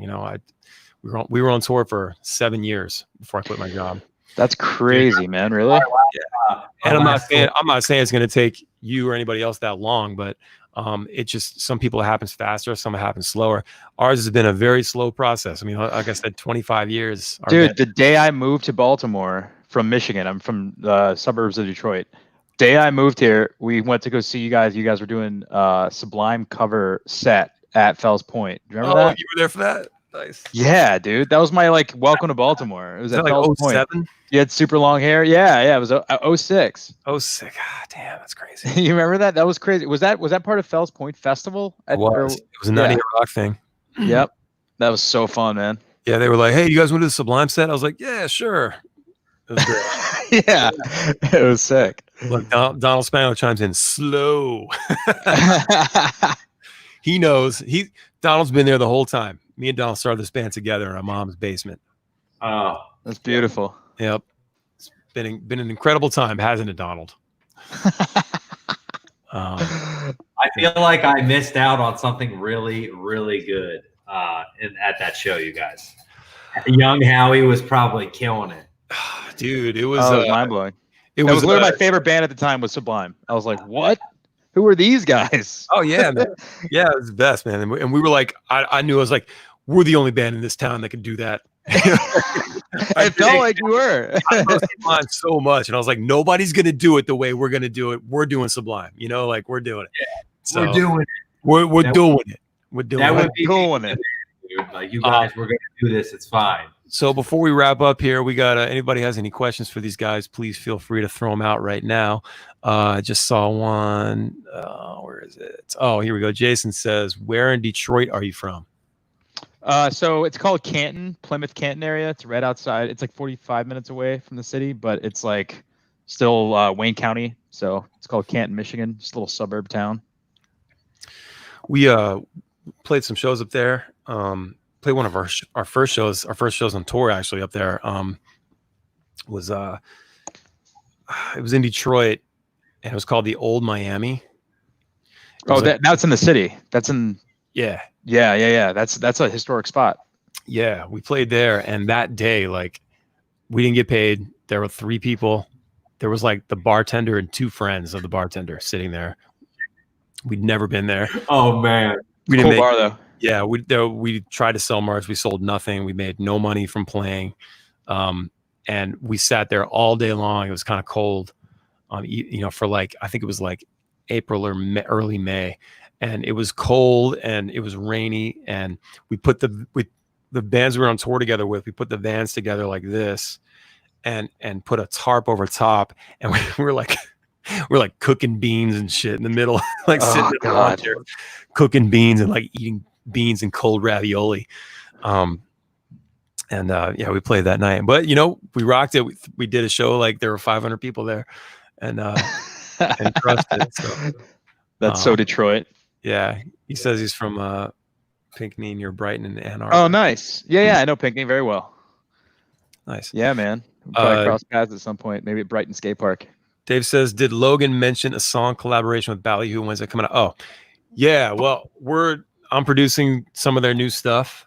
And we started working on it back in, when did we start working on that? It was like months ago, like early fall. I put out a video on our Instagram. I think it was like a week after we were in the studio. October. It was something. It was a long time ago. But we got... Yeah, let's see. But yeah, so I went in the studio with them and Drew Mazurek over at Drew's house, and we laid down drums. November 21st. November? Oh my God. What happened? Like, we got to get back to this. It's July. You had tour, and then then we were on tour, and then COVID hit. There was this weird virus that went around, I think. Right? Yeah, I'll have to look into that. Yeah. So yeah, that's going on. So we'll get back to that soon, and hopefully the guys will have the tunes out sometime this summer, early fall, maybe. Trying to lay these tracks for you all soon. So your boy Kyle says, "Come do a live stream." I told you. Go do a live stream with these guys. They know what they're talking about. I gotta call Kyle Ryan. You guys have anyway. zero excuse, bro. Yeah, that's true. We definitely have zero excuse. There's like it's literally it's overdue. It's 20 minutes from my house. It's got to be like no more than 40 minutes from your house. Yeah, like far. Like it's a great, like, Hartford Sound crushes. We're very lucky to have them, and they just, the production is just, you've seen it. It's super key, and like I said, man, you have this content that you are able to use for months after that, you know? Yeah, no doubt. Kyle was lit up last time I saw him. Kyle, you know, we need to get lit up if you're still watching. So hit me up. I don't know if anybody noticed the live show or the light show during the Pineapple Grenade stream a couple weeks ago, but it was probably the best it's ever been. Kyle was pretty bad. He was not inhibited. He was he was very sensing sarcasm. Very generous. Very generous. No, it was great. It was great. He was very silly character that night. I enjoyed. Yep. Haha, I was. That's great. Well, dude, no, thanks guys for coming on, man. I appreciate you guys taking Thanks for having us, man. It was really fun. Yeah, man, definitely, dude. So the band can so it's Edjacated Phools.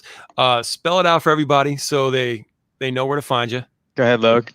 It's EDJACATEDPHOOLS. Check us out. We're on Spotify, iTunes, Pandora, YouTube, wherever you guys want to find us. We just dropped a new single. It's called Operate. Love for some more follows on Spotify. It was a big topic tonight, so we're working hard to get our numbers up and hopefully go on tour with Howi and those guys one day. So I don't know. I know a guy. We'll see. It could happen. Hey, we're here, man. We're ready. So that's great, man. Well, hey, everybody, go follow Edjacated Phools, please. Give these guys a follow as well, Nick and Logan. And the rest of the band, you'll find them. Go listen to their tunes. Go follow them on Spotify. Add their songs to your party playlist, your weed playlist, whatever it is. Hanging out by the pool, going for a drive. And please, if you're on Facebook right now, please share the video. Give it a like. If you're on YouTube right now watching, please like the video and hit the little bell and sub up so you know when I go live. Thank you guys so much for streaming the new Ballyhoo stuff, Message to the World. We just got added to the Beach Vibes playlist with that one, and Social Drinker's been crushing, just hit 500K, so thank you very much. We're on our way to 1 million. Yeah, and subscribe to the podcast in general, Tales from the Green Room. Well, I'll see y'all out on the socials. Edjacated Phools, thank you guys so much. Everybody have a wonderful day. Much love, y'all. All right.